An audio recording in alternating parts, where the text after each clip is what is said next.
This is Corolla Digital.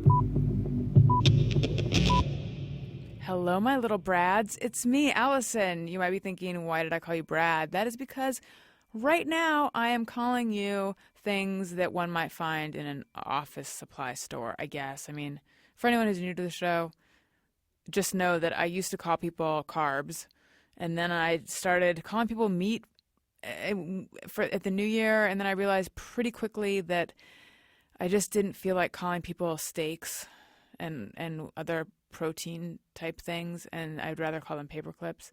And so now I'm calling you guys Brads. You know what they are, right? They're those little gold things that you really don't use. Gary, when's the last time you used a Brad? College. For what, though? Like putting a bunch of papers into a neat presentation? Yeah, a presentation that I had to give that had to be bound somehow. And Hence, Brads. Such a weird name for a tack, which is what it is essentially. It's like a tack that can do the splits. Yeah. Well, anyway, I believe we have an iTunes comment. Allison wants your iTunes comments. Allison wants them, yes she does. Please leave her some iTunes comments and don't forget to click 5 stars.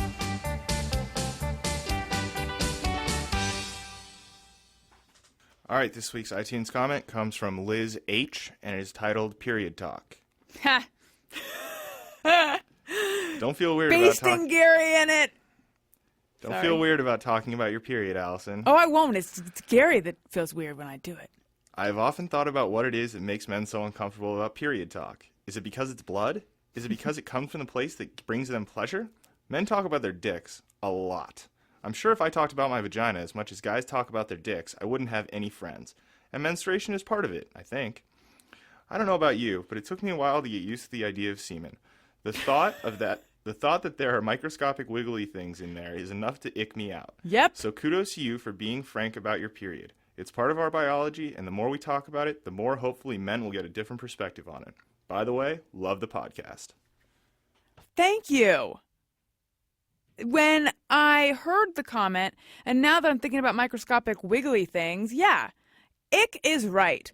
Anyway, I'm mostly just keeping this thing going because I know that it bothers Gary, but I also thought that was an entertaining comment. And I had asked that same question, what is it about periods? Hence wondering, if it were ducklings, not blood, would it be so gross? I mean, it's a question for the ages. Anyway, thank you for your comment. And if you would like to leave what could potentially be the iTunes comment of the week, just go to iTunes and leave a comment. And I recommend clicking 5 stars because that's my favorite. I think it might be time for fan phone call. On a fan phone call. Allison wants to thank you all. On a fan phone call. All right. I think we're talking to Lindsay first.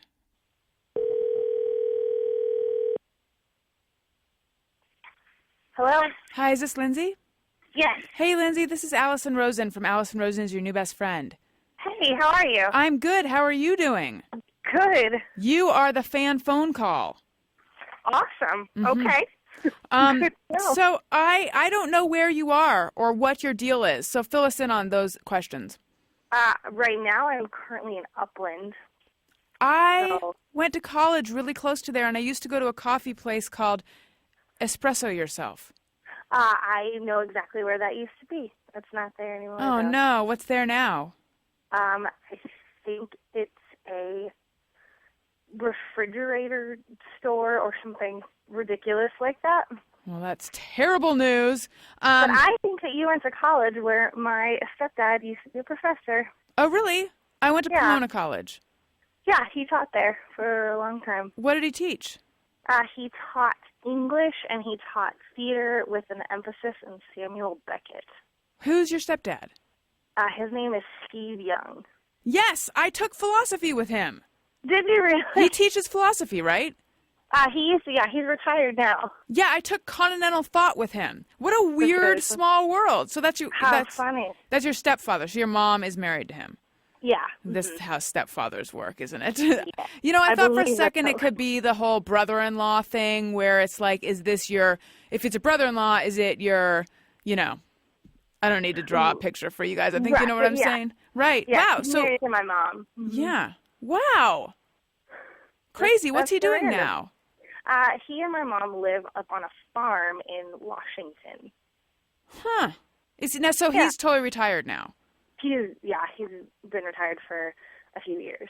Well, he was a really good professor, and one of the things I liked about him was that his policy was he does not give a shit if you show up to class or not. It's just all about Right. how you do, you know, and I appreciated that. It was very adult. Yeah, he's a pretty cool guy. Yeah. pretty- So do you go to the campus a lot, or did you used to?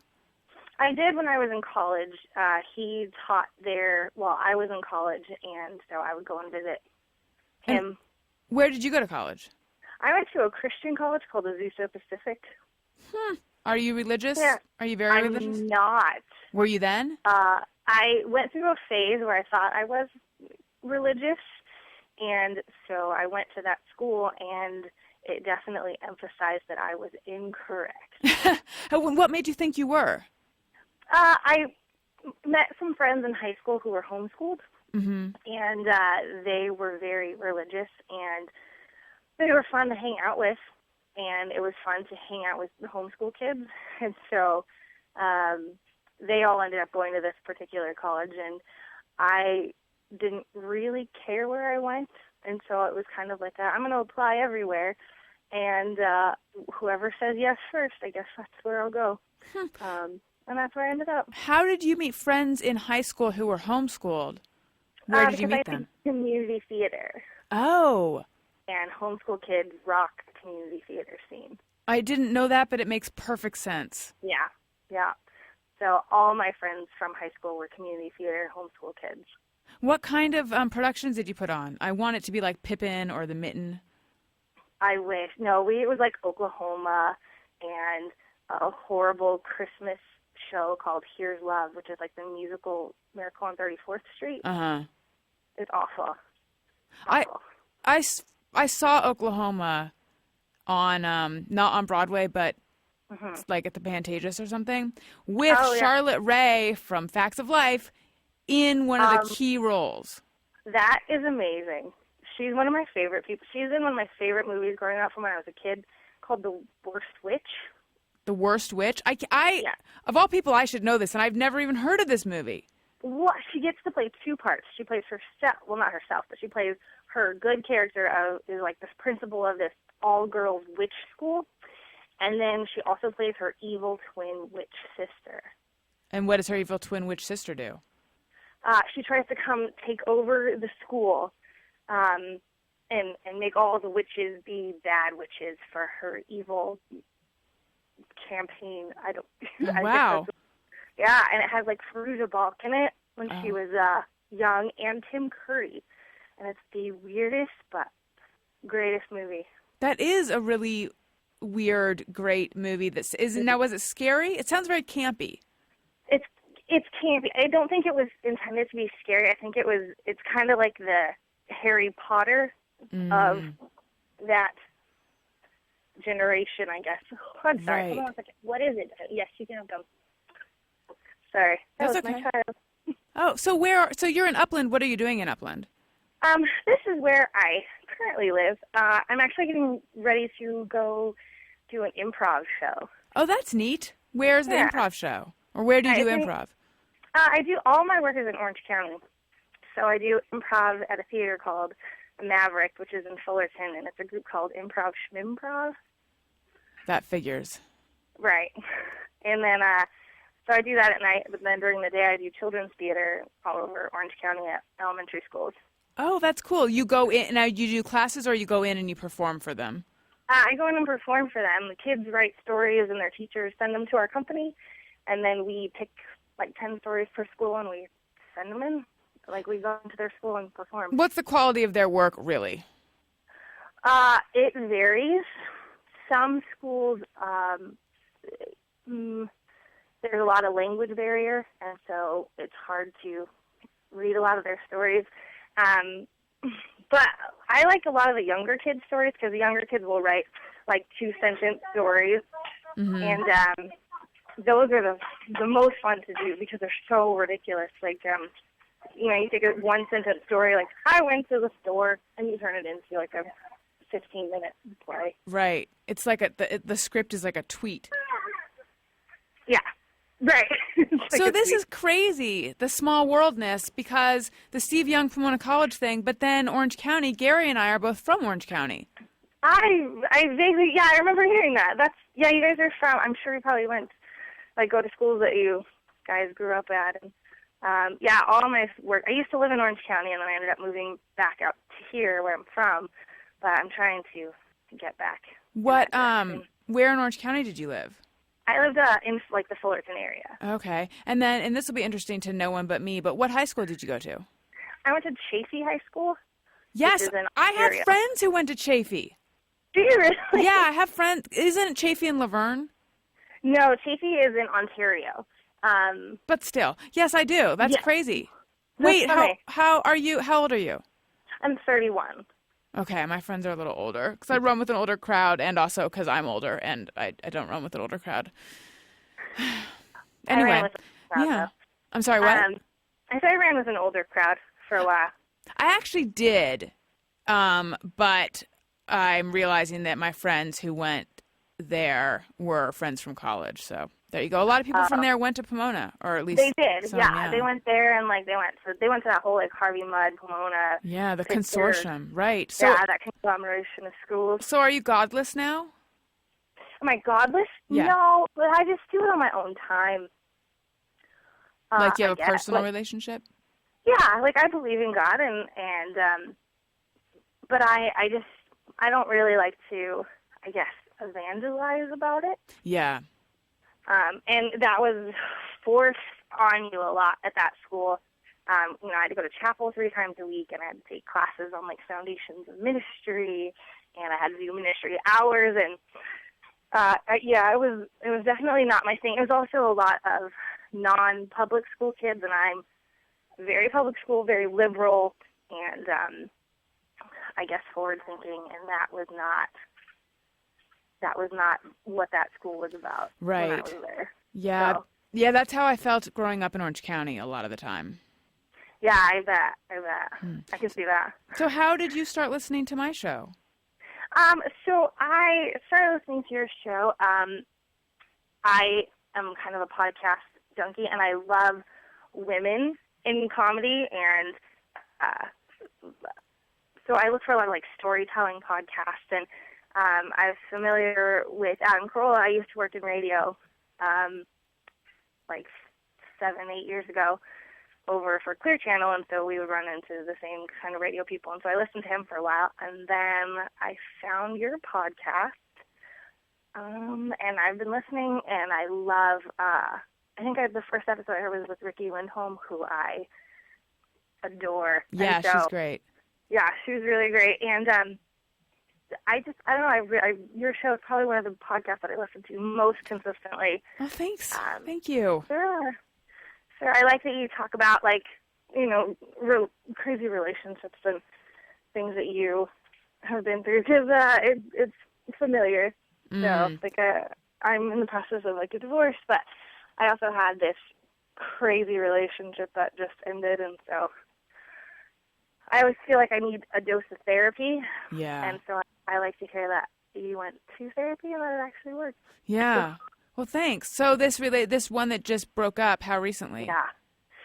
It just sort of finally wrapped up in September. At least I'm pretty sure that it's over. This is now the longest that we've ever gone without speaking, but it was one of those where it would be maybe we don't talk for a month. Yeah. And then he would reappear, but it just finally shut itself down in September.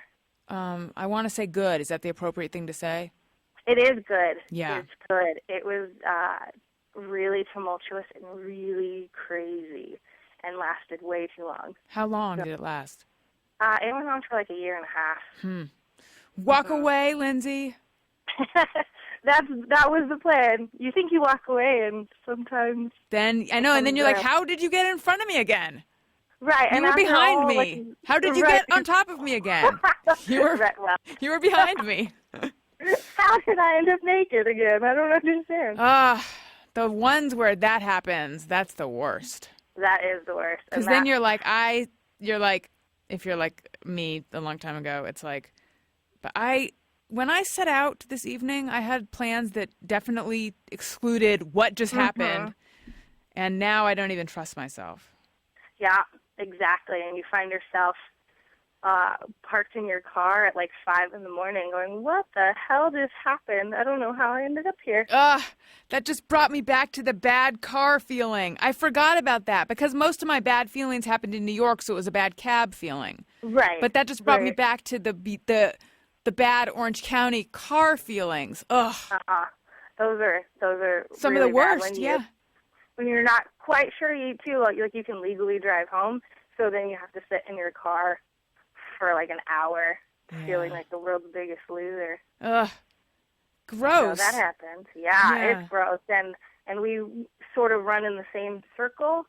So it's one of those things where we're bound to run into each other pretty soon. And it's not going to go well. Well, it sounds like you have resolve.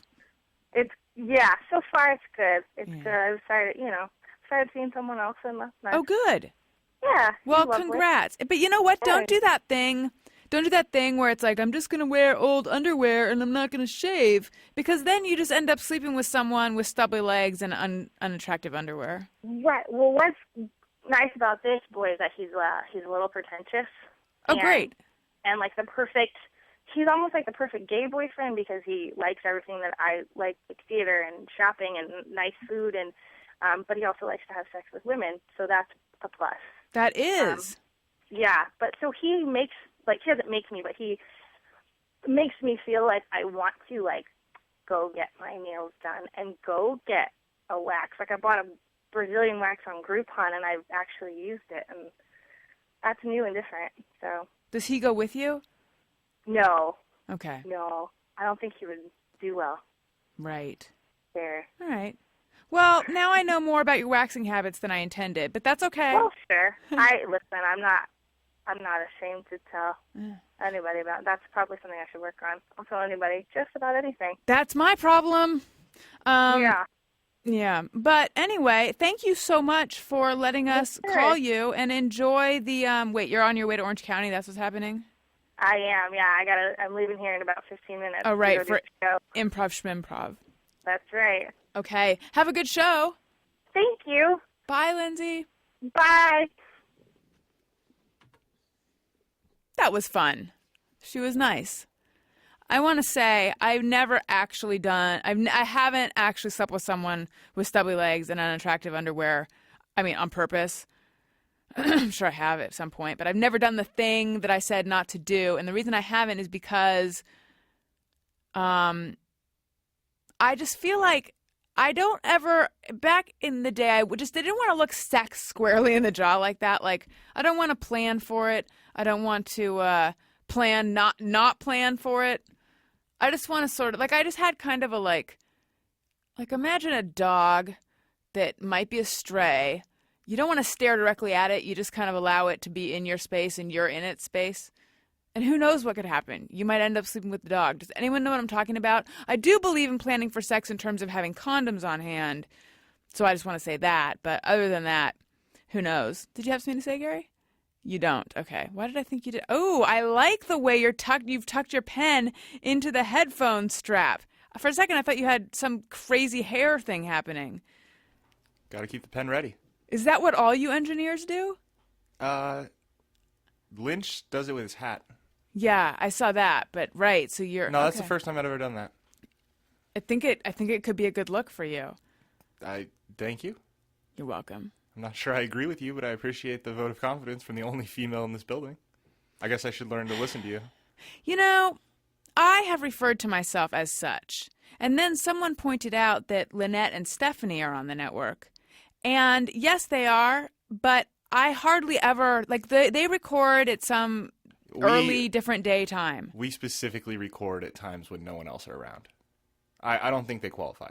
They're the only, there are other women on the network, right. But they're never in the building. Frequently in the building when everyone else is. Right. Wait, why do you specifically, why do you do it that way? That's not why, right. That's not the motivation behind it, but because they have kids. Yeah, it's got to be at times, schedules, right. It tends to always be a morning time activity, and I don't know if Adam purposely avoids it or if it's coincidence, but Adam seems to never be around, and thus there's really never anyone else around except me and maybe Fondelier. Mm-hmm. You know what else is a morning time activity? The segue would have worked if the sentence had ended sooner. Eating delicious, giant, juicy, dipped strawberries like the ones that you can get from Sherry's Berries. Giant, freshly dipped strawberries from Sherry's Berries starting at $19.99, over a 40% savings. Go to berries.com, click on the microphone, and type in best friend. And for my listeners, double the berries for just $10 more. These berries are so good. I have eaten more than I even want to admit to myself, because they're that if you're around them, you'll be like, oh, I'm just going to look at them. I'm going to admire the fact that there are ones that are white chocolate with dark chocolate swizzle on them. There's dark chocolate, there's milk chocolate, there's ones that are covered in nuts or they have chocolate chips on them. They're beautiful. How do they get strawberries so big? I don't know, but I think I just have to eat them. Or maybe that's just me, but it's not just me, because I've given them as gifts, and everyone who has received them has commented on the fact that they've never had chocolate dipped strawberries that are this good. So that's why you guys have to go to Sherry's Berries and order up your delicious strawberries. 40% off. You just need my code BESTFRIEND when you order for enormous, romantic, fresh, juicy, mouth-watering, amazing, awesome strawberries. And here's the only way to get this amazing Valentine's Day deal. Call 866-FRUIT-02, or even better, visit berries.com. That's berries.com. Click on the microphone in the top right corner and type in best friend. Go to berries.com, click on the microphone and type in best friend. Hurry, offer ends Wednesday. And if you want to send a photo to me and let me know, you can either send a photo to show off your berries and your nuts, or you could just let me know how the gift was received. Because a lot of people have tweeted me or emailed me afterwards to tell me that whoever received the berries loved them, because you have to be a monster not to. Some kind of monster who doesn't appreciate things that are wonderful. And you know what else is wonderful? Flowers. There's no woman out there that does not appreciate flowers. I remember, I think my first ever appearance on the Adam Carolla show, I was telling him that. I was saying that oftentimes people think that, they forget that flowers are the perfect gift for Valentine's Day. But I would say more than just the perfect gift for Valentine's Day, possibly a required gift. And you know who has beautiful flowers? Pro Flowers. It'll impress her friends. She'll be like, oh, wow. Whoever sent those is a pretty amazing person. And you could be that amazing person. 100 blooms of love and a free glass vase from my friends at Pro Flowers for just $19.99. That's 50% off. 100 gorgeous and colorful blooms. It's a huge bouquet. It really is. I have one at home right now, and every day I look at it, and I'm like, wow. It's so healthy looking, because I don't have a green thumb. I have the opposite of a green thumb. I have something where, I could just look at a tree and it'll wilt. I'm a very giving person who's filled with wonderful, kind thoughts, and yet nature hates me. But these flowers from Pro Flowers, I've had them for days now, and they just seem to be getting more beautiful and colorful looking. It's amazing. And they're real. I touch the petals and everything. So huge bouquet, 50% off from Pro Flowers. For just $10 more, you can get a spa kit and gourmet chocolates. You just need my code BESTFRIEND when you order. Order today for Valentine's Day delivery. You can't beat the price or convenience. Pro Flowers was recently awarded the highest customer satisfaction with online flower retailers from J.D. Power & Associates. You can visit jdpower.com for more info on that. So here's the only way to get this amazing Valentine's Day deal. Call 800-PRO-FLOWERS, that's P-R-O Flowers, and mention Best Friend, or go to proflowers.com, click on the microphone in the top right corner, and type in Best Friend. That's proflowers.com, click on the microphone, type in Best Friend, order now. I also need to say something about sex and Valentine's Day. And all the Valentine's Day sex you're going to have. You don't want to mess it up. Don't be bad in bed. No one wants that. And you might think you're not, but I've heard you are. So here's how to get your lady to think you're a hero and to spice things up in the bedroom. Because an unspicy bedroom is a bedroom that no one wants to be in. Unless you don't like things that are spicy. I mean, I don't actually, but in the bedroom I would. Go to bettersex.com and learn how to dramatically improve your sex life and make sex fun. Bettersex.com has thousands of items to add intense pleasure to your love life, including adult toys, vibrators, sexual solutions, as well as sex ed and adult DVDs, all backed by their 100% satisfaction guarantee. You can even check out bettersex.com to learn techniques that will rock your partner's world. Bettersex.com has everything you need for fun sex. Fun sex, you guys. That is sex. That is fun. And if you enter FRIEND, because I'm, Alison Rosen, your best friend, FRIEND at checkout, you'll save 50% off any one item and get 3 free erotic videos and free shipping. There's also expert advice brought to you by Sinclair Institute, America's trusted leader in sexual health, with a slogan like more sex, better sex, more often, which incidentally is also my slogan.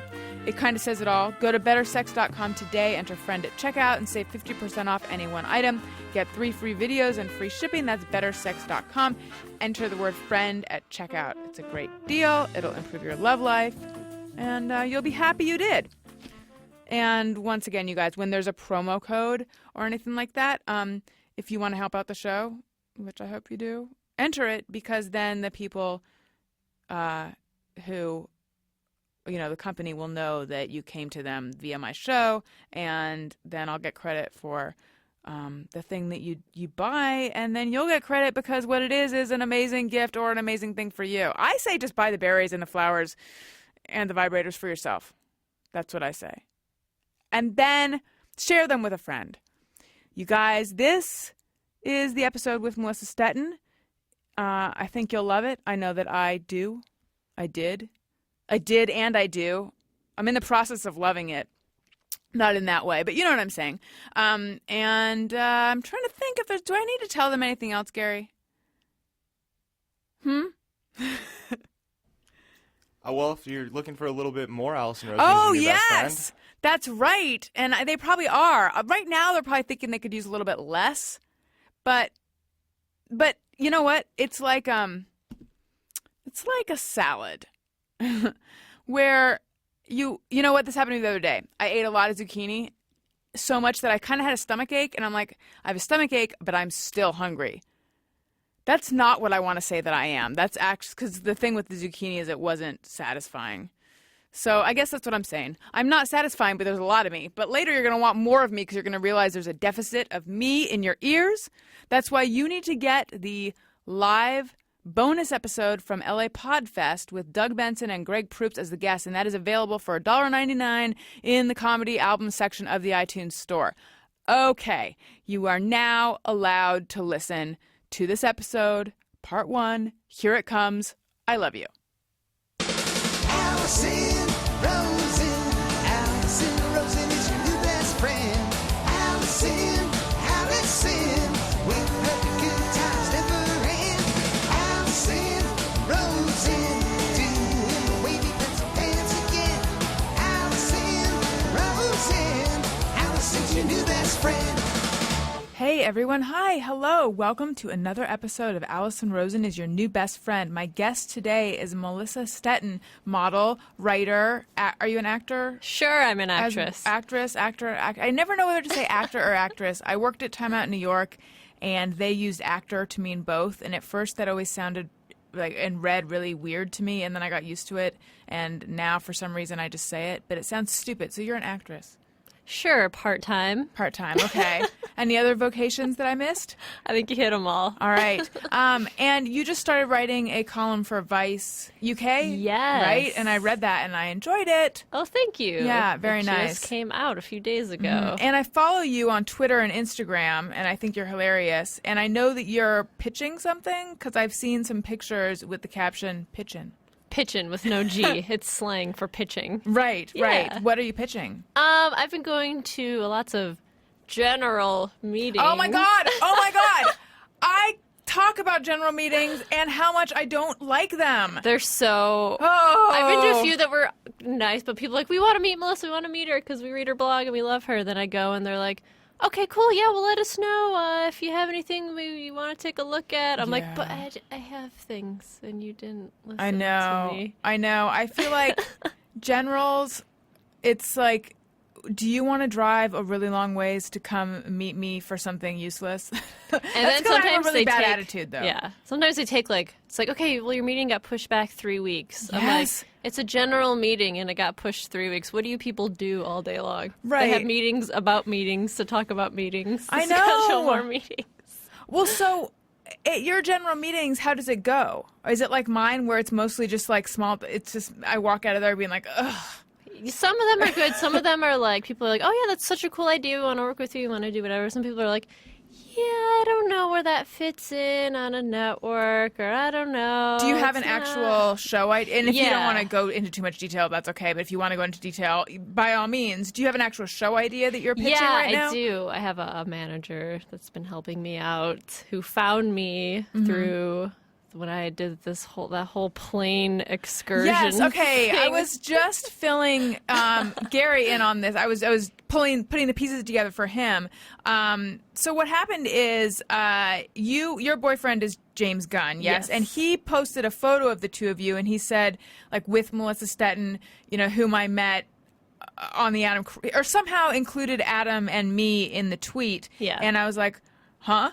Or whatever. And then he explained that I had mentioned you on the show. And Yeah. again, I was like, and because we do it every day. Say what? Who? Yeah. Huh? And then he reminded me that you're the model who was on the plane. And anyway, fill us in on that story.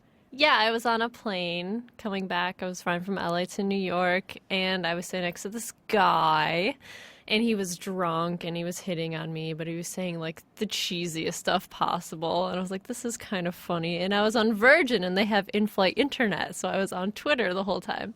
So I was just tweeting everything that he was saying. But without a name or anything, I didn't know. right? I had no idea. No, his name is Brian. Okay. I didn't know his last name. But, like, I you weren't didn't know. identifying him. No, I have You were no just idea. writing what he was saying, the cheesy stuff he was Yeah. saying to you. Yeah. And then one of my 1,000 whatever followers wrote back, oh, is it this guy with a link to his IMDb? Because he said he was on a movie with Kurt Russell or whatever.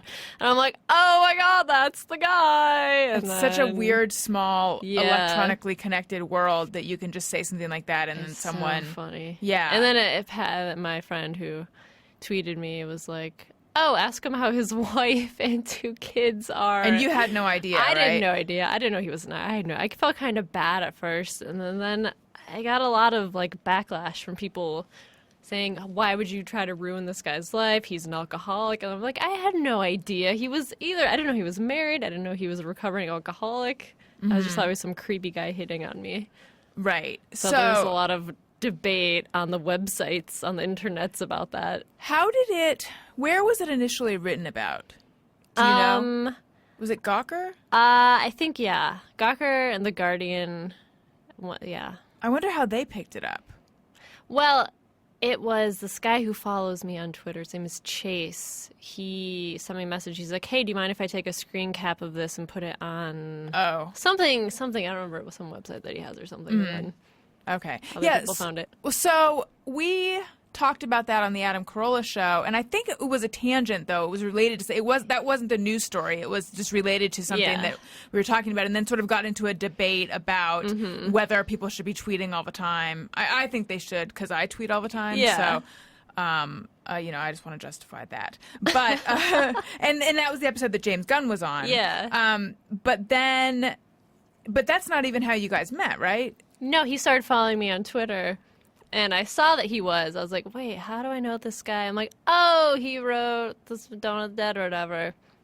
And I had just gotten my heart broken by this one guy. That's a long story. But anyway, I sent him a message on Twitter. I'm like, hey, how's it going? He wrote back. He's like, oh, you're the girl I was just talking about on the Adam Carolla show. Oh, that's crazy. I'm like, timing. oh, wow, that's so funny. And then what happened? Because that doesn't seem like enough to start a relationship. And then we just started talking back and forth, and then he's like, hey, do you want to go out? I'm like, yeah. Was this all on direct message on Twitter? Yeah. Well, eventually, like, we exchanged phone numbers. Right. And then started texting, and then beep, bop, texting, and then calling, and then, yeah, we hung out. It was awesome. That's so sweet. Now, when people ask how you met, do you feel weird at all explaining that?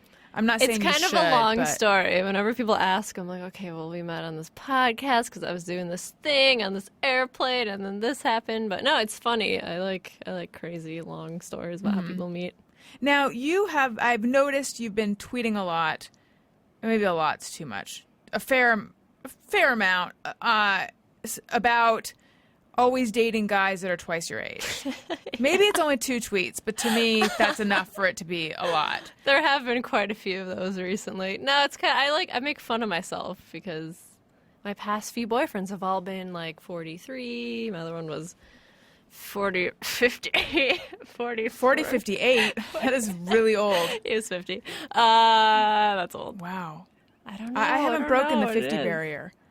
Ooh. Well, when I started, my other boyfriend, Anthony, my ex-boyfriend, he was 49 when we started dating. So, Is that Anthony Cumia? yes, that is the one. Of Opie and Anthony, right? Yeah. Is that the one who broke your heart? No, there was some other guy. What old in guy between. was that? There was a guy. kidding. I all have boyfriends. No, there was a guy in between Anthony and James who actually met on Twitter. And I was living in New York, and he was living in LA, and we were talking, and then we were sort of in love, and then came to LA, and then he broke up with me like 4 times, and then In the span of what? like a month. Wow. That's a lot of breaking up and getting back together. Yeah, it was the weirdest relationship I've ever been in. But in the midst of all that, I met James, so I was like, oh yeah, he's just totally normal and awesome, and yeah, it all worked out. God, I want to know about the weird relationship. I want to know about Anthony. I also want to know about the trend of dating older guys. Let's start with, when did that start? And how old are you? I'm 28. Okay. So have you always liked guys who are older than you? No. Well, I mean, a little bit older. Like, my first boyfriend when I was 17, he was like 23. Mm-hmm. Which is crazy. That's It's a old good for age 17. difference, though. Yeah. Yeah. At that age. Yeah. Right. So then have you ever been in love with someone your own age? No. My first boyfriend, I came to LA, he was 10 years older than me. And then I had a boyfriend who was like 2 years older than me, but he felt really young. Yeah. Felt like a kid. What do you think that's about? I don't know. I don't know. Maybe I've always hung out with older people. Like, I've always felt more, almost like more grown up, or like, I don't know. I just like outgoing, confident guys. Yeah. And that seems to be easier to find when they're older. Are you, do you have siblings? Yeah, I have one older sister. And where did you grow up? Kalamazoo, Michigan. Yes, in the column that you wrote, you said Kalamazoo, parentheses, yes, that's a real place. Yes, it exists. Yes, it exists, right. What was your childhood like? I grew up pretty lower class, I guess, kind of like just shitty, like suburb Kalamazoo. My parents, they're still married. They still live in the same house that I grew up in, so it's kind of nice to go back to Kalamazoo and visit them. I felt like I was kind of like the popular smart girl up until like 9th grade. I got into high school, and then like all the girls stopped talking to me, and like I was kind of like the weird outcast. And my best friend was like 2 years older than me, and she graduated, so I was like, I had braces and zits, and I was start going to raves. For how long did they stop talking to you? Just how forever. long did that go on? Like, I got into high school, and they were like, oh, we're the rich, pretty girls. And I was like, oh, I don't have any money to go to the mall with you guys. So Because I went through a phase. I was actually just talking about this on someone else's podcast. And after talking about it extensively, I was like, okay, I just spent a long time talking about something that was short-lived in 7th grade, but that scarred me for a long time. I was always like, I was never super popular, but I was, I had a firm spot in the unpopular group, I'd say. And then in 7th grade, I don't know what happened. Like this new girl came in and kind of pushed me out of our little group, and I was the outcast for probably only a couple months, but it stuck. It was so painful, and it stuck with me for so long. yeah, it's weird. What was it like for you to suddenly be the outcast? I kind of didn't care. I found like because you're secretly cool. I'm secretly cool. Yeah, I felt like I was secretly better than everyone else. So I found this, like, I had my friend Brendan and my best friend Lizzie, who's still my best friend. We just would hang out with kids who were, like, older. Like, we would start going to raves, like, in Detroit and Chicago. Were you doing ecstasy? I've done it a few times. I didn't really do it a lot. I don't know how. I was always the responsible one. I always drove us because I had a car.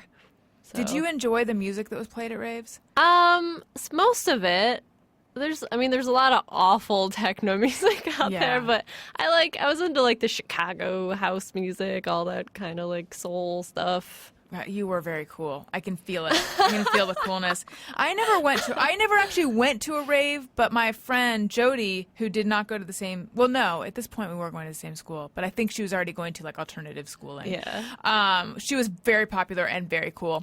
And she and her boyfriend were going to raves. I wonder if he was promoting raves. I don't know. I feel everybody like eventually, was promoting if raves. you go to raves, eventually you have to start. You start I guess. throwing them, yeah. I know that one evening we put a bunch of rave flyers on cars in a parking lot. And that was actually strangely fun, which is sad.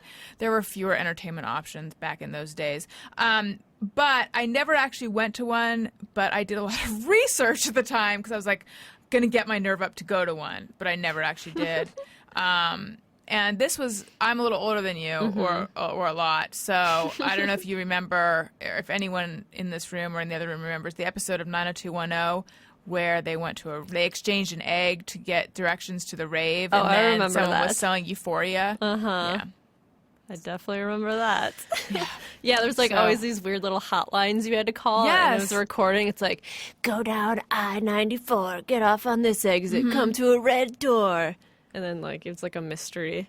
Now, I imagine it is just a giant warehouse that's kind of steamy with a like that and just a bunch of people with that's stupid exactly hats what and it is. pacifiers. Yeah, that's exactly. Then I really didn't need to go, I guess. Yeah.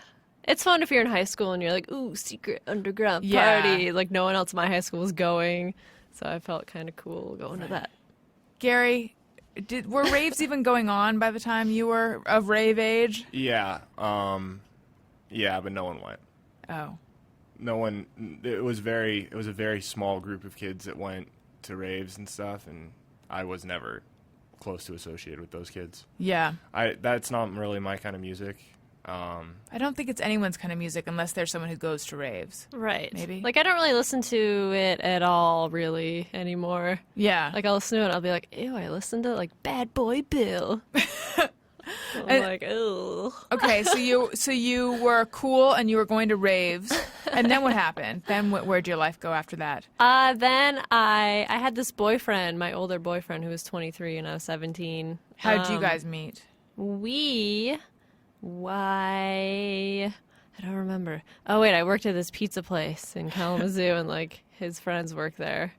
And I, like, met him through there. He was racing cars. He was a car racer. Oh, wow. And I was like, I want to do this, too. So I started dating him, and then we started autocrossing our cars with his friends. I don't even know what that means. It's like racing, like there's like 2-mile-long courses. There's a bunch in Michigan that are like, people take like their Ferraris and their BMWs, and I had my little Volkswagen GTI, and we would go autocrossing. Mm-hmm. Is this something that you're still into? No, I haven't done it since I lived in Michigan. But if Adam were here, he would have a boner. I did drive a NASCAR last summer. It was fun. It was so fast. What kind of car do you drive now? I actually drive a Volkswagen GTI now, a newer version than what Well, there you go. I had. I love the Germans. German engineering is great. So you had an older boyfriend, you were working at a pizza place, and then you went to college. Uh-huh. And what did you study there? I studied business. What did you think you wanted to do at that point? I had no idea. I'd always been doing photography since high school, and I sort of minored in photography. But I was like, I could never make a living doing this. That's crazy. So I'll go to school for something real. Mm-hmm. And then I just... So just like generic business, Yeah. because that'll lead to of course. dollar signs. Of course. And then I just got bored with that. And then I moved to L.A. Was that in order to model? No, not at all. Okay. I never, ever thought I'd be Really? a model. Yeah, my best friend Lizzie moved here there goes my telephone. And I came out to visit her, and I was like, why don't I just live here? This is What was she doing out here? She was acting. Okay. Her Is sisters. this a Lizzie that I would have heard of?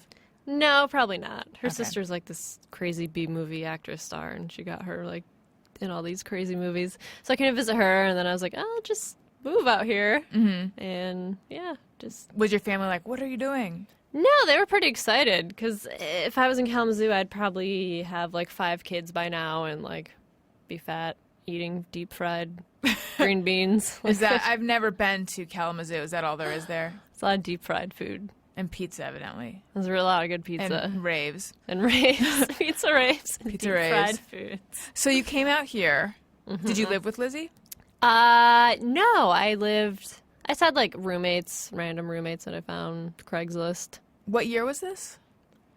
Oh, it's so long ago. Maybe 2006, I think. Okay. And so then, well, when did the modeling, when did that start? Didn't start until about 2 or 3 years ago. Okay. Well, wait, okay, then you got to go from 2006 to that.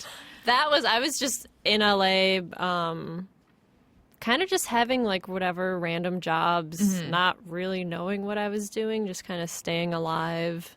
I worked at a gay bar for a while. Bartending? No, I was like the office assistant lady at the bar. How was that? It was fun. I really like working for the gays. They're awesome. They're awesome people.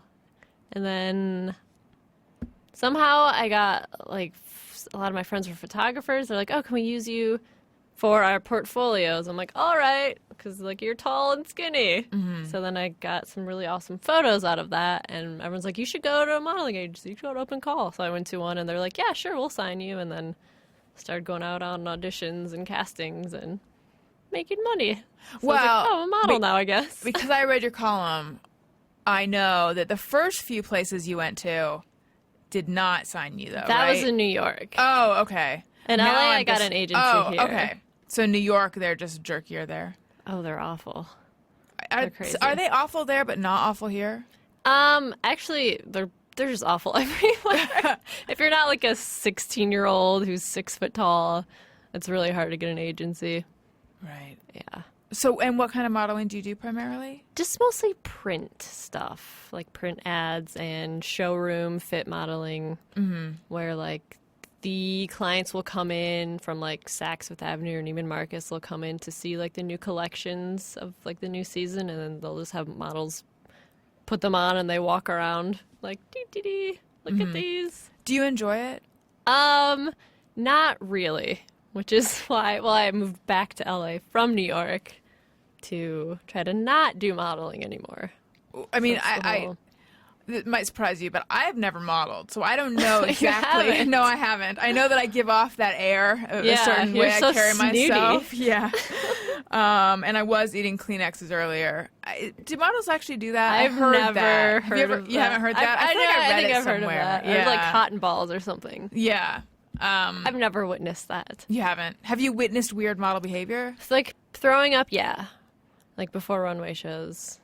To I've seen. look skinnier or because of nerves? Because that's or just what they do. That's just what they do. It's just, okay, that makes sense. I guess. Yeah. Yeah, so as I was saying, I don't have extensive modeling experience, although I like to think I have a nice smile. But, like, what's it like? Is it just, I mean, I would imagine it's feeling judged all the time. Yeah, it's rough because I was doing it in LA for about a year, and I was making like decent money. And then once I moved to New York, New York is hardcore. Like that's where you work all the time. Like LA is like you get a job like once a month, and it's just so lame here.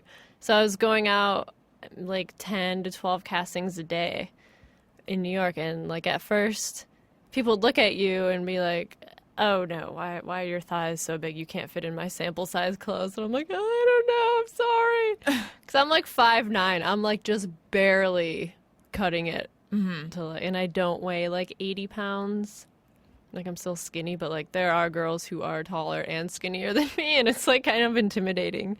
And And younger. And is that what they want? I mean, like, Yeah. is anyone ever too skinny for a job? Actually, yeah. I once got hired for a showroom job because the pants did fit me because they wanted someone who actually had like hips to wear the pants. I'm like, oh great, now I'm like a fat model.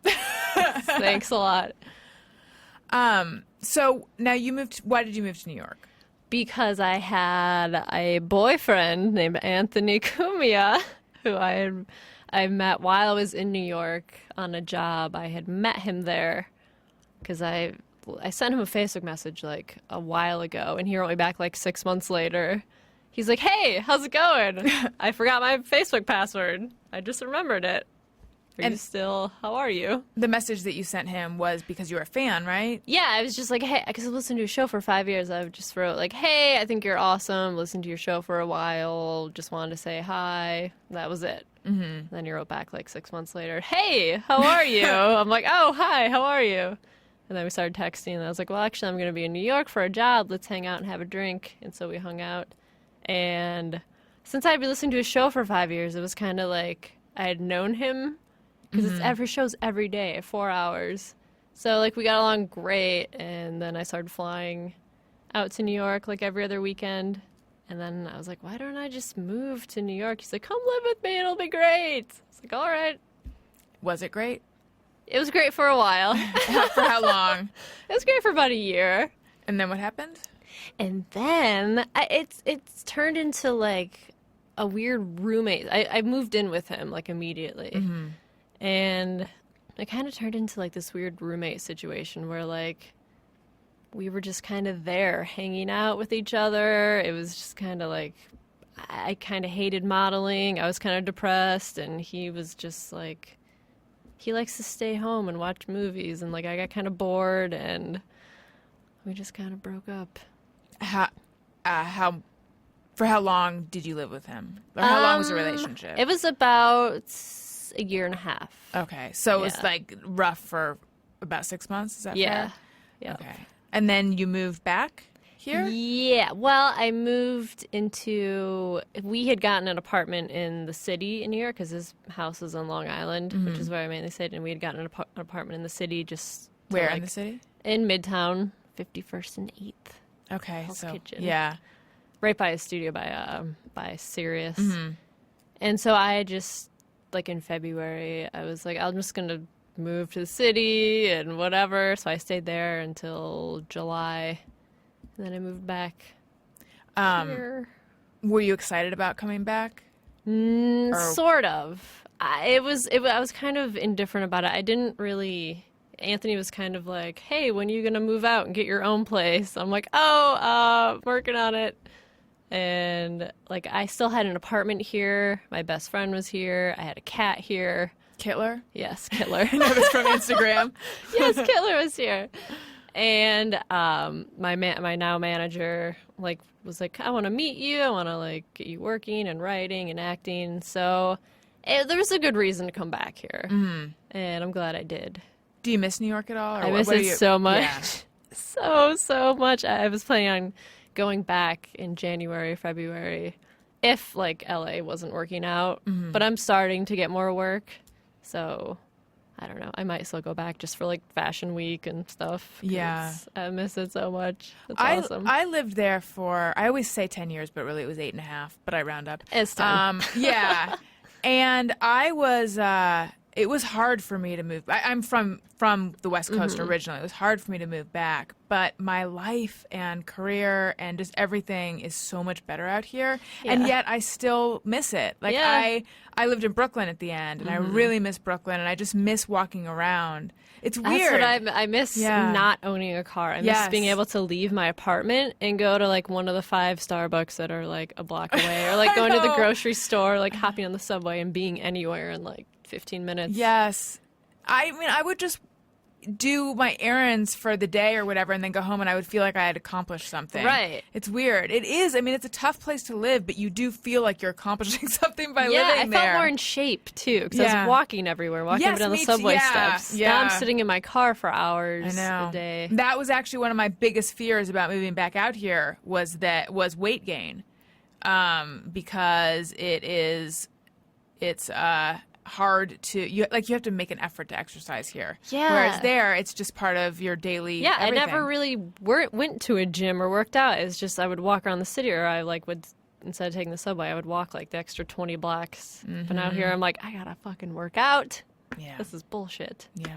Agreed. But do you feel like it was the right move for you? Definitely, because I don't want to be. One of my biggest fears is being a model when I'm 30. Even though a lot of girls in my agency are 30, 31, 32, and they're still working regularly, I'm like, I don't want to do that when I'm 30. Why? Because I feel like I should have a real job. I don't even know what that means, but I like writing. I think it makes me happy, as opposed to just standing in front of a camera smiling. Right. I get all these cool pictures of myself, and I'm like, great. What do I do with these? But if I write something that I really like, I'm like, okay, I feel like I did something. And when did you start writing? Just about a year ago. I just started writing about the girls that I meet modeling and the photographers, and Was that on your blog? Mm-hmm. And where? What's the URL, or where do people find it? it's melissawashere.com. Okay. Yeah. What made you start doing that, writing on It on the was blog? I got really a lot of the things that I did were ridiculous. I would wait 3 hours in a hallway for a casting, or the crazy designers who would say things to me blah, your thighs are too big, this is ridiculous, get her out of here. And I'm Would they really say that? yeah. So they really talk like you're just a piece of meat right in front of you. And they would treat you, I never got treated awful, but they definitely treated you like you were just a walking mannequin. That's all you were. And I'm like, this is kind of fucked up. Do other people talk about being bothered by it, or is that just? A lot of the I girls. can't imagine that. Let me start that sentence in a way that'll allow me to finish the sentence. I feel like that would hurt everyone's feelings. It sort of does. I mean, a lot. I'm used to it now. Now it's you can say whatever you want, and I don't take it personally because I Really? know that's Okay. just part of the job. But at first, it really got me down, and I'm like, oh my god, I'm fat and I'm ugly and I'm not tall enough. But now it's I don't care. It's a part of the job, and I just feel bad for girls who are 16 and 17. And, I've seen a lot of the girls cry. One girl cried at my age. She's 17. She's from Texas. She's the sweetest blonde girl. She carries around a Bible with her and does her homework. Oh wow! And she got yelled at once because she didn't want to take off her bra because the shirt was see-through. She's like, I don't know what to do there. I'm like, hey, don't worry. Don't take off your bra. You don't have to wear a see-through shirt. You're 17. Don't worry Yeah. about it. Don't let people push you around. They were yelling at her over that. Yeah. And she was crying. I'm like, don't let it get to you. Jeez. Just ignore these people. Shouldn't she have a? Don't you have to be 18? Yeah, you do. And they're like, this is the business. This is what you're going to have to deal with. Jeez. Deal with it or leave. And I'm like, don't listen to people say that. I felt so bad for her. How do castings work? They work. There's a lot of castings where if it's a bigger job, there will be literally 500 girls there. You sign your name in, you take a number, and then you wait for people to call you. You bring your portfolio in the room, they look through your book, and then they either have you try on clothes, or they take photos of you, or they just go, okay, thank you, and you leave. And do you have a good sense of whether you booked something or not? Usually, yeah. If they keep you there and they have you trying a lot of things and they take a lot of photos of you, then they'll probably book you. But if they look at you and they go, okay, thanks. Do they ever tell you no, straight away? Sometimes, yeah. Sometimes they go, okay, no, thank you. I prefer that rather than if they just look at you and go, thanks. Right. So you're like, wait, do you like me? Do you hate me? Yeah. Yeah. I completely lost my train of thought. Where we were on LA versus New York, then we were on castings, and how are things going with James? They are good. He's actually sick this weekend. With A cold or something. He's spent the last 6 weeks writing his script for the new Marvel movie that he's doing, and he hasn't really left his house in 6 weeks, so he'll write 12 hours a day, and he just finished it on Friday. So he had this weekend, and he's been super sick. And what movie is that? Guardians of the Galaxy. Oh, that. But Yeah. now I remember what I was asking you, which was I was talking about your writing. And so you started your website or your blog because you were hearing these crazy things. Yeah. And that's when you realized that you liked writing? Yeah, because people would comment on it, and they'd be like, oh my god, this is really good. You're a good writer. This is interesting stuff. No one really ever... You're a model, and you can write sentences, because a lot of models are kind of dumb. I'm like, oh, thanks. But more than that, you are a good writer and you're funny. Yeah. But so you never really realized... Had you never considered writing before?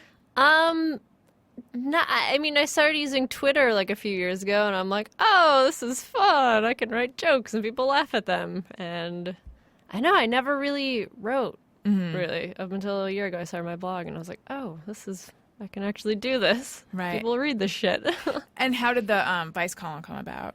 One of the editors at Vice, he, I think he just read my blog or found it or he followed me on Twitter, and he's like, hey, would you like to write a weekly column for us about modeling, kind of like your blog, just more in depth? I'm like, yeah, absolutely. So I just started writing for them. Mm-hmm. It's like my first actual writing job. It's pretty cool. So what is the dream to be writing a TV show or a book, or what do you really want to do? I guess maybe both. I have a book proposal that I've been giving to people, and that would be fun. Mm-hmm. And writing, like I wrote it's like a pilot for a TV show. I mean, I just started writing, but that would be ideal, like a world around modeling. You wrote a whole pilot? Mm-hmm. I'm impressed by that because it's not very good. Well, then never mind. No, it sucks. Because I've been a writer for so long, and I cannot write a script. I just can't. I mean, I can, but I can't. Like, I think if someone said, either here's a gun to your head, or I'll give you $1 bazillion if you turn in a script by like tomorrow or the day after tomorrow, if they were nice, I could probably do it. Yeah. But I have so much trouble making myself because it's not the format I think in, like, at all. I don't know. Was it hard for you? Not really, because I like on Twitter, I like to write like quotes that people say or like funny jokes people say. So I just went back and found like all of like my favorite tweets, and I kind of just use that as like structure for like jokes that people would say in. Oh, that's a good idea. The thing in the pilot. It's just about like kind of like the show Girls, but with models. Mm-hmm. That's kind of how I explain it. I like Girls a lot. Me too. I love it. Yeah, I'm excited much. for season 2. Me too. I don't know when that's happening, but I'm excited for it when it does happen. Okay, it's been a long day, and here comes another brain fart. God damn it. Tweets, pilots. Oh, I know what I wanted to ask you. I think one of the first things I ever read on your website, you said something which stuck out to me. About like the emotional, I don't know if it was emotional numbness, but for lack of a better term, it was emotional numbness that you experienced on the birth control pill. Oh yeah, in Zoloft. Yes, I wanted to ask about that because it was around the time that I went off the pill because it was making me so miserable, and I had tried a few different kinds, but I hadn't run into anyone else who described it in the way you did, which was how I had been experiencing it, which was like it was like someone turned the dial down on, right. What was your experience with it? Yeah, I mean, I don't know. I've been taking Zoloft and low estrogen birth control pill I've taken that for like 5 years. I'm not on either anymore. Mm-hmm. But when I was on both, it's like they kind of they make you numb to emotions. Like I'm like, I'm not sad, but I'm not happy. Right. I just like someone turned the colors down on my life. I just feel like I'm just sleepwalking. I think I wrote like a blog about Zoloft, but I explained my sister got married in April, and like during the wedding, like everyone was crying, and everyone was up, and it was like my best friend was crying, my parents, and I'm like, oh, this is really nice. I was just standing there like the maid of honor, like, I kind of had no feelings. Yeah. It was weird. And, like, that's the moment I realized, I'm like, oh, my God, this is the Zoloft. It's making me so, like, I'm not, like, I'm really happy for her, but, like, I never got really, really happy or like really, really sad. And I was like, I have to stop taking this because it's just it's so awful. Do you think it was the Zoloft more than the Loestrin? I think it was a combination of both. Did you go off both at the same time? Now, why did you go on Zoloft? I have like a lot of anxiety and depression, and it helped. It helped a lot with that sort of worrying about everything constantly for no reason at all, and like having like social anxiety. Well, now you're speaking my language. Yeah. So I got off of those just because like I broke up with Anthony, and like it kills your sex drive as well. So it's like I gotta get off of this. I just stopped taking both of them. I felt find better. birth control does that too. Yeah. So That's how it both works. of those were like I just had like no emotions or no feelings. So I stopped taking those at the same time. And I felt great for a few months. I'm like, oh, this is how I'm supposed to feel. This is great. But after getting off birth control, my skin was like breaking out, and I was like starting to get depressed again. So I just started taking another antidepressant a few days ago because I wanted to stay off of them. But like I have that kind of brain where I just need to be on something. What are you on now? I'm on Lexapro. Oh, I've heard. I know of people who've had Been a on lot everything. of a lot of success with that one. I don't know. I've never taken any of those, so I don't personally know. But I do know. I've people taken who- them all. Really? What else have you taken? I've taken Effexor, Wellbutrin.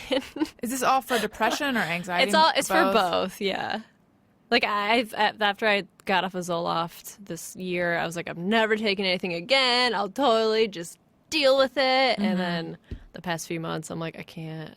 I get so like discouraged and overwhelmed easily. I'm like, I just have to be on a pill to help me like be at an even level as everyone else.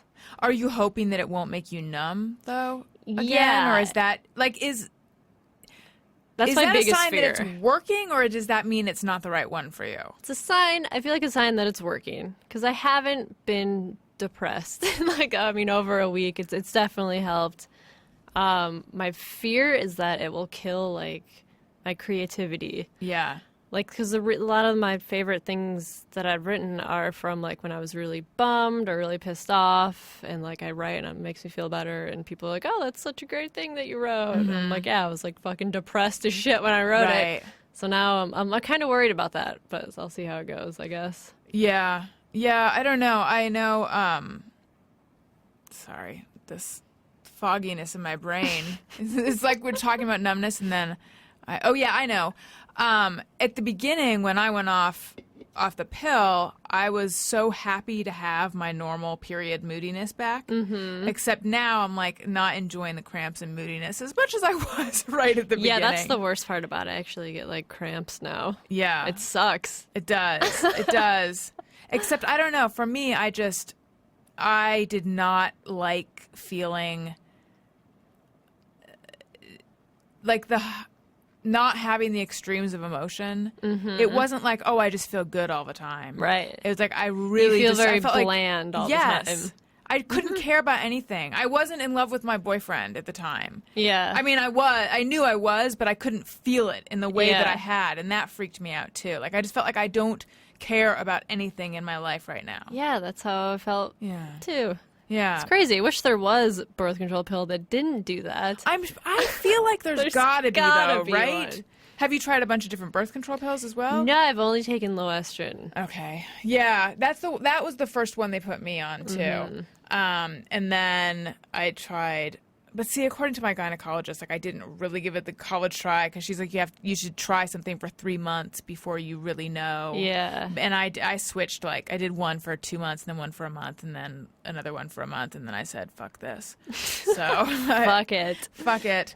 Yeah, but actually I have a song that I think goes with all the discussions of pills and whatnot. And it's a song from when I used to do this show on Ustream. When we would do particularly ladyish type things, we would call it gal chat. And I just wanted to bring that back into this show. Gal chat. Talk about gal chat. Can't get enough of that gal chat. I wanna know what you're talking about on gal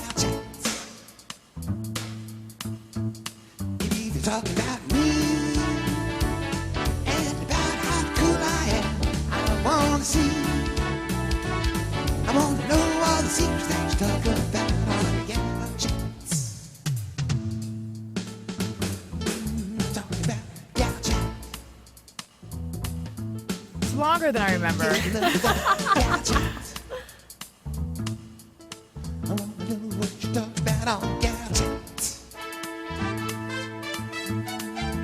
talking about gadgets. See, I think initially my friends and I, the regulars on the show, were planning to like wear shower caps and bathrobes or pajamas and then do our gal chat segments like that. But then that didn't quite happen, although I think I did. I wore that stuff, but I don't think they did. But I know that at one point we all wore sombreros because that's kind of like my default. I default into sombreros. I can't help it. I don't know why.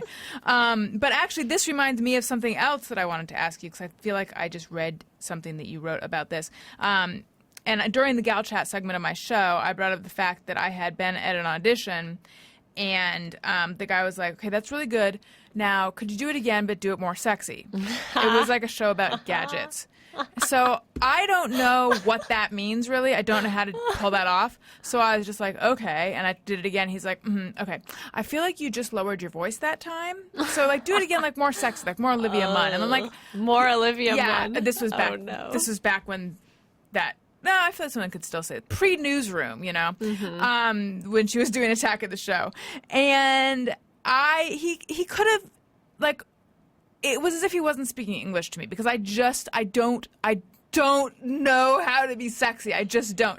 So my friend Corinne, who's quite the sex pot, was trying to explain it in a segment, and I still don't quite think I get it. But did I just read something you wrote where you were talking about someone telling you to do something but to be more? Oh no. Yeah, you were saying that you're kind of like the cutesy, sassy girl. Yeah. And so, did someone want you to be more sexy or something? Yes, this photographer in New York, I did a test shoot with him. Test shoots are shoots where you don't get paid. It's just to, like, update your portfolio. And this Russian photographer guy, I just needed, like, I'm like the cutesy, sassy girl with bangs. Like, that's my thing. I'm just like, Melissa, blah. But you have mixed feelings about your bangs, right? Oh, my God. I don't know. I hate them every other day. I don't know what kind to of do day are with we having them. today? I kind of hate them today. Okay. Then I get them cut, then I like them. Gotcha. But this guy was like, first of all, he was just the creepiest guy. He was like, I want you to be my Paulina Porizkova. Give me sexy. You do look a bit like her. Kind of do. People Yeah. say that a lot. It's good. Yes, It's a no, I see that. compliment. Yeah, it is. And he's like, give me sexy. And Yes. I'm like, I can't. I just let me, like, give you a model scowl and let's be on with our days. But he's like, no, I need more sexy and more sexy. What does that mean, though? I don't know what that means. I can't do sexy. Kind of squint your eyes and, like... It's, like, stupid. I don't know. I'm not being coy. I truly do not understand how someone does sexy. I understand the pantomime of it, like Right. a burlesque of it, Yeah, like sure. a comedic sexiness. Like a wink. But I don't understand. You know why? Because I think that the people I know in real life who have been described as sexy, I don't see why they're sexy. Like, they sort of have bedroom eyes and they have a Yeah. large chest. Beyond that, I don't know what it is. They talk quietly. There was a girl I went to college with, and every guy liked her, and she had a huge chest and sort of small eyes. She's and sexy. she talked quietly. I guess, yeah. What is it, Gary? I don't know, but I'm still just obsessed with the idea of the guy telling you to do it sexier and then you pantomiming like a sexy dance. I didn't actually do that, but You should have. I know. Who's Like Scarlett Johansson. I was just going to say her. Is she the sexiest? She's sexy. Because she's got these, like, big lips. Yeah. And, like, her eyes are, like... Smoldering? Seductive. What? Seductive. Seductive. What the fuck? It's like that means you're conducive to sex. Seducive. Just made up a word. I mean, what is it? Does sexiness suggest that you would be up for some sex? Should it appear any minute? I don't get it. Gary, weigh in. You're a guy. Sexiest means I'm just ready to fuck. Is it a DTF situation? No. Definitely not, because... Right, No. because Snooki's not sexy. No, because Ew. you can look across a room and identify girls that are sexy. At least I can. If So they have a lot of cleavage showing. But that doesn't hurt. how much is it based on what they're wearing? Hey, that's a tough question. Right. I would like to say not much, but that's probably bullshit. See, I just feel like I have no relationship to my own relative sexiness because people will, like, I have no idea when I appear sexy and when I don't. I know things based on what I'm wearing, but, Yeah, sure. you know, I just, like, that's No, the thing. If I'm not aware either. I can't ratchet it up, especially not in an audition or anything.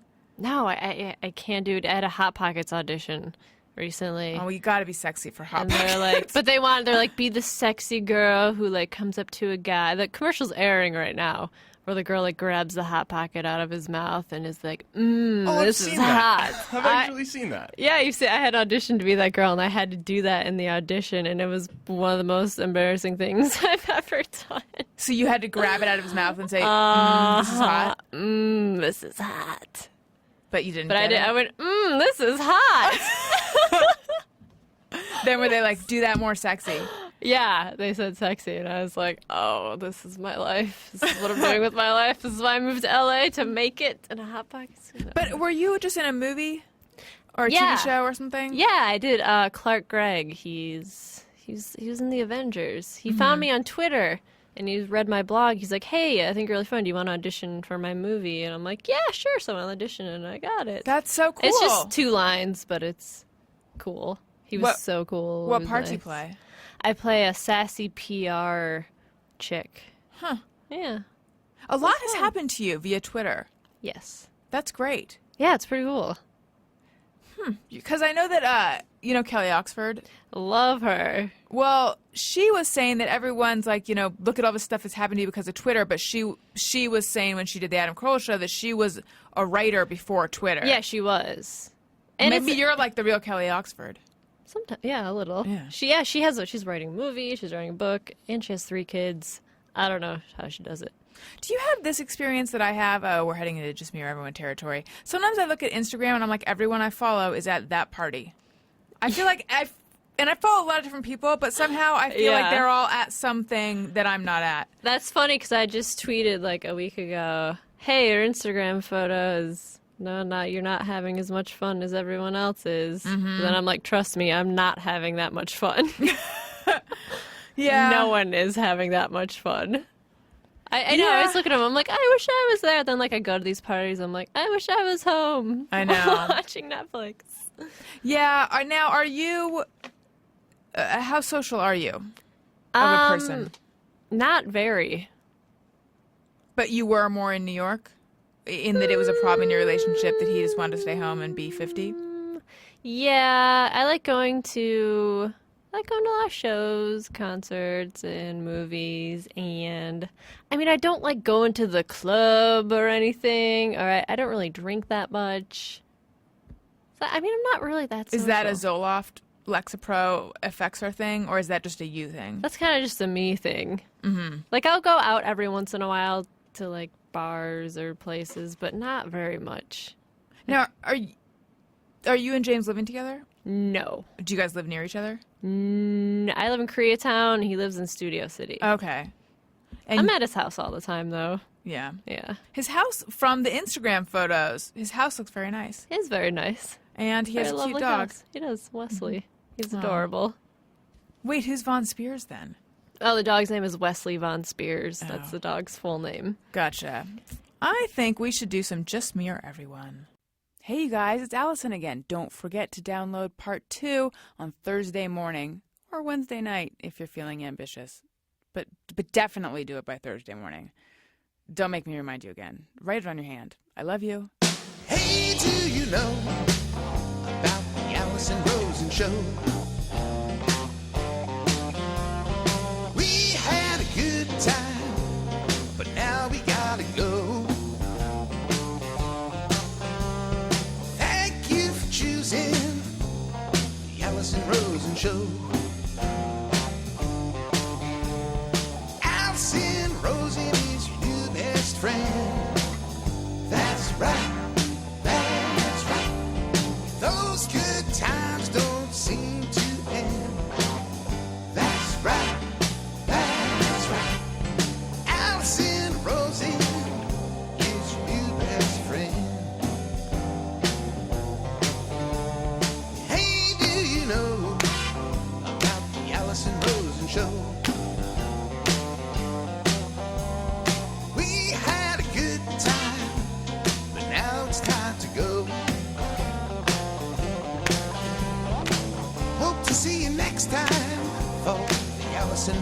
show. Yeah.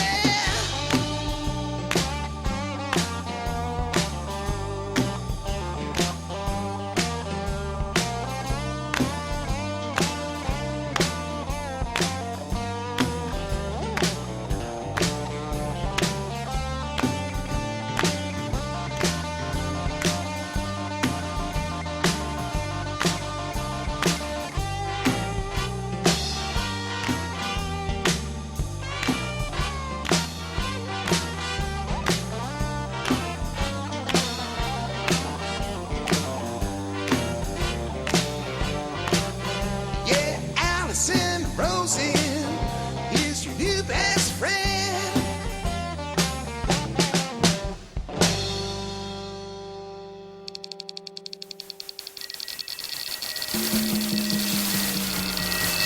This is Corolla Digital.